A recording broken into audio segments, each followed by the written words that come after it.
Their biggest success was the 2007 National League Championship and World Series appearance. They've made multiple playoff runs, led by stars like Todd Helton and Larry Walker. The 2007 Rocktober run remains their most memorable moment. It's late June 2025, and the Colorado Rockies are sitting at a dismal .947 record. They're not just losing, they're on pace to become the worst team in modern NBL history. Yes, we are talking about the Colorado Rockies, swept in 9 series, averaging a mere 3.2 runs per game, and leading the league in errors. The Rockies' performance is now short of catastrophic. But how did they come to this? How did a franchise that once reached the World Series in 2007 become the laughingstock of baseball? The answer lies not on the field, but in the front office. Ownership decisions, financial mismanagement, and a lack of vision have all contributed to the Rockies' downfall.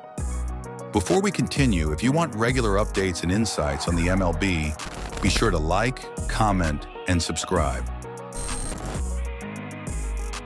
The Rockies' troubles began long before the 2025 season. In 2021, they traded away their star third baseman, Nolan Arenado, to the St. Louis Cardinals. Not only did they receive a lackluster return, but they also agreed to pay $51 million of Arenado's remaining salary. This move signaled to fans that the front office was more interested in cutting costs than building a competitive team. It was a decision that would haunt the franchise for years to come. The Arenado trade was just one of many questionable financial decisions. In 2022, the Rockies signed Kris Bryant to a 7-year, $182 million contract. While Bryant was a former MVP, he struggled with injuries and never lived up to the hefty price tag. Meanwhile, the team invested heavily in off-field projects like the rooftop and McGregor Square, spending over $260 million on real estate ventures adjacent to Coors Field. These developments did little to improve the on-field product and further alienated a frustrated fan base. Ownership's lack of baseball acumen has been a consistent issue. Dick Monfort, who took over as chairman and CEO in 2011, has been criticized for his hands-on approach and reluctance to invest in analytics and player development. Under his leadership, the Rockies have cycled through general managers and managers with little success. The firing of manager Bud Black in May 2025 was just the latest in a series of moves that failed to address the team's underlying problems. Perhaps the most telling sign of the Rockies' decline is the growing discontent among their loyal fan base. Once among the top teams in attendance, the Rockies have seen a steady decline in fan engagement.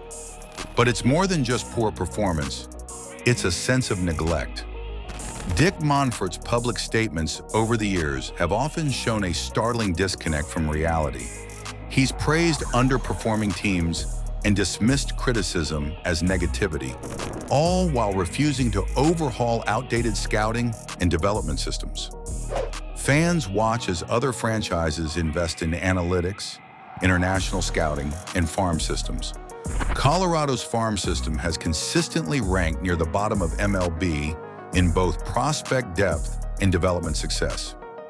Draft picks stall out, international talent is underutilized, and few homegrown players become impact major leaguers. The apathy has become systemic. Monfort's refusal to bring in proven baseball minds or empower executives to make bold decisions has created a culture of mediocrity. Ticket prices rise, concessions expand, and the rooftop buzzes, but the product on the field feels like an afterthought. It's not that fans expect a World Series every year. They just want an honest effort to build one. While the Rockies' woes are self-inflicted, their downfall also exposes a deeper problem in Major League Baseball: the widening gap between large and small market teams. Teams in cities like New York, Los Angeles, and Chicago benefit from massive local TV deals and large population bases, giving them more resources to attract star talent and invest in long-term development. In contrast, smaller market teams like Colorado operate under tighter margins. However, even within this structure, the Rockies have consistently underperformed compared to other mid-market franchises like the Brewers, Guardians, or Rays. The problem is magnified by the league's uneven revenue-sharing model and lack of a salary floor. Teams like the Rockies can cut payroll and still turn a profit thanks to shared league revenues. That's a recipe for stagnation. Until MLB addresses these systemic issues with better revenue distribution and accountability for team investment, franchises like the Rockies will continue to exploit the system, leaving fans stuck watching a business instead of baseball.